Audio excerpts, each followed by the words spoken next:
Hey, what's going on guys, Chris here, back into No Man's Sky, and today we have a brand new patch 2.41. It should be available for all of the versions of the game, but this brings in some really important changes right here, especially for our exo-mechs. It seems that upgrade modules, as we've speculated in the previous video, were kinda missing out of a mistake, so those were brought back in, and now we can go in and install them for your Minotaur exocraft. So we're actually going to go ahead and test these out because I'm really curious exactly how these work. Of course, I went ahead and actually farmed quite a bit of these maximum rank ones, especially for the engine modules. These are really important right here, as I really wanted to test those engine capabilities, as yeah, I kinda wanna see how it stacks up against my own jetpack boost, because as you can see, yeah, it's pretty powerful in itself. So what I'm going to do right here in just a little bit is I'm going to summon my freighter right here, and I'm also going to summon my exocraft.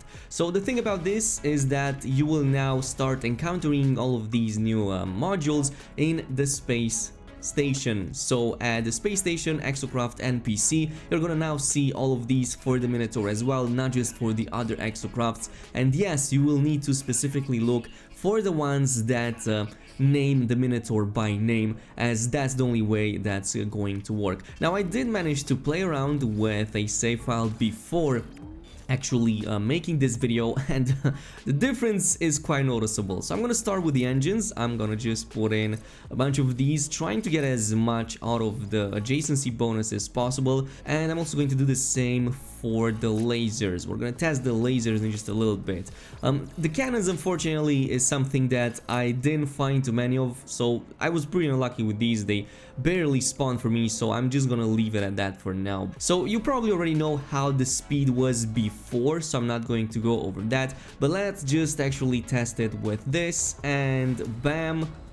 Oh yeah, this is a lot. Okay, this is way better. Now this is more like it. I like this. This is a much better jumping distance.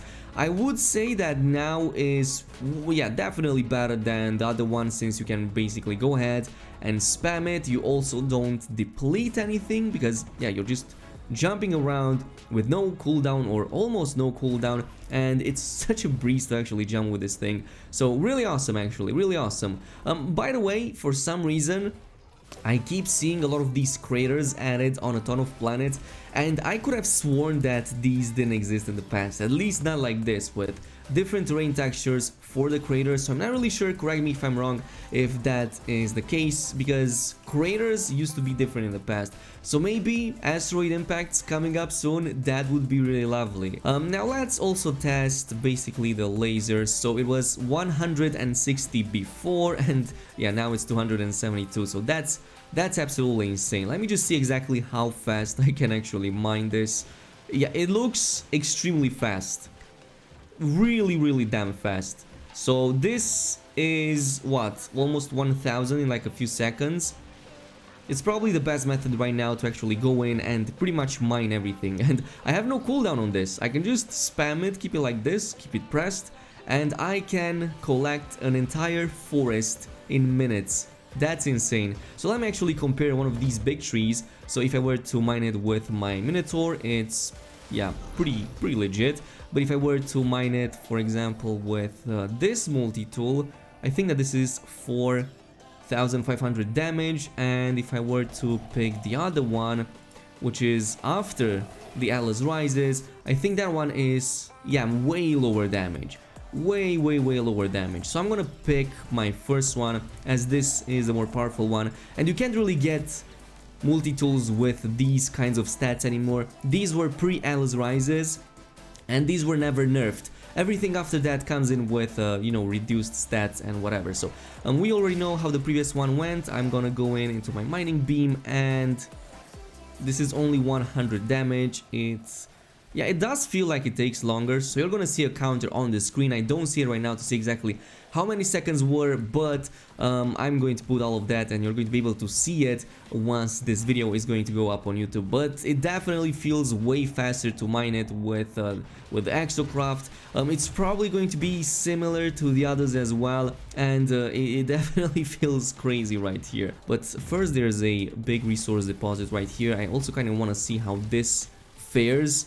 So I can increase my beam, but that would not be ideal to collect as much of this as possible. So it kind of seems like I'm not sure if the yield is better than with the multi-tool with the small radius, but it does feel way faster, like definitely way faster. It bores through everything. That just, man, how much did we get? Okay, so we did get 261, which is close to what you would get from a deposit like this. Like 350 is what I normally expect, and we still have a bit left over there. Now anyway, I did say that I want to test this against Sentinels, so I'm gonna go on a planet with full-on Sentinels, and I will see you guys in just a little bit. Okay, so we did manage to find a really hostile planet that actually looks pretty decent, so we can go in and test all of the capabilities right here. Now do keep in mind that I don't have all of the cannons installed, so I'm kinda at a disadvantage, but I think it still fares really well. If I were to use mining beam, yeah, completely ineffective, only like 50 damage. So it still does a great job actually at taking down the shields, but against them, well, it doesn't really do that great of a damage. So I still think the cannons are way better at that. I mean, look at this. Shoot it, 700. It doesn't do bad damage at all. It doesn't do bad damage. I mean, I can take down pretty much everything with rather ease, and I guess the upside here is that I can also spam these. So if I were to shoot my cannons, they are pretty spammable. So now what I kind of want to do is to wait for the walker to spawn and then kind of test things out with my other shotguns. So this is a test against one of these sentinels, and if I were to test my shotgun, for example, yeah, that was 1 HP left, so that's crazy. Also with the shotgun against the feet, the armor, it can take it down in 1 pallet, so if I were close enough, it does do that. Meanwhile, with this cannon, it's 1, 2, 3, 4, 5 of them, but I guess I don't have to reload and I can just shoot it in the armor parts, expose it just like that, and once that's done, let me actually see how much damage I can deal against that. So 400 white damage, and I think that yellow damage is about like, yeah, 1700. And testing this with my shotgun,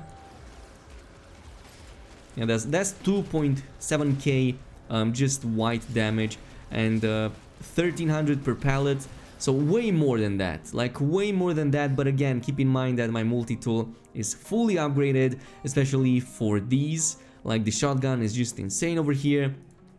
Meanwhile, my exocraft only has 1 upgrade, so yeah, it's probably gonna be still better on the multi-tool, but I wouldn't put aside the exocraft for combat at all, and it still has the major benefit of actually being way better than anything at mining. So I think that's like the main thing that the exomech, the Minotaur, is gonna be good at against pretty much everything else in the game, especially after fully upgrading it. Anyway, as far as other changes go, you've probably seen some of your planets kind of changing in stats. Maybe the weathers were made more severe, or maybe you just got an influx of sentinels. Well, all of that was actually unintended, and Hello Games did actually revert some of those changes. So now, for example, your blissful planets, such as this one right here that I have, should be reverted to its former state, as in being blissful as it always was. So definitely some really nice changes, but on top of that we also have a bunch of other very important changes that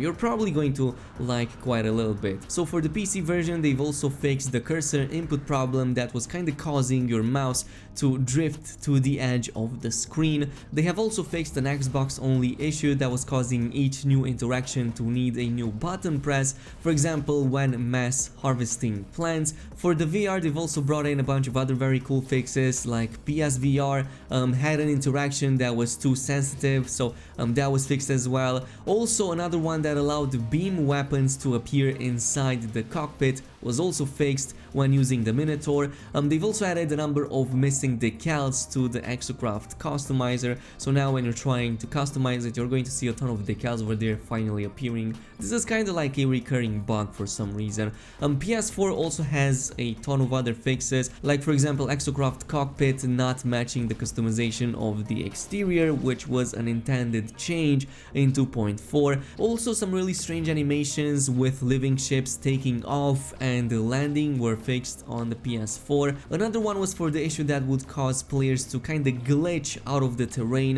when exiting the Minotaur inside of a cave.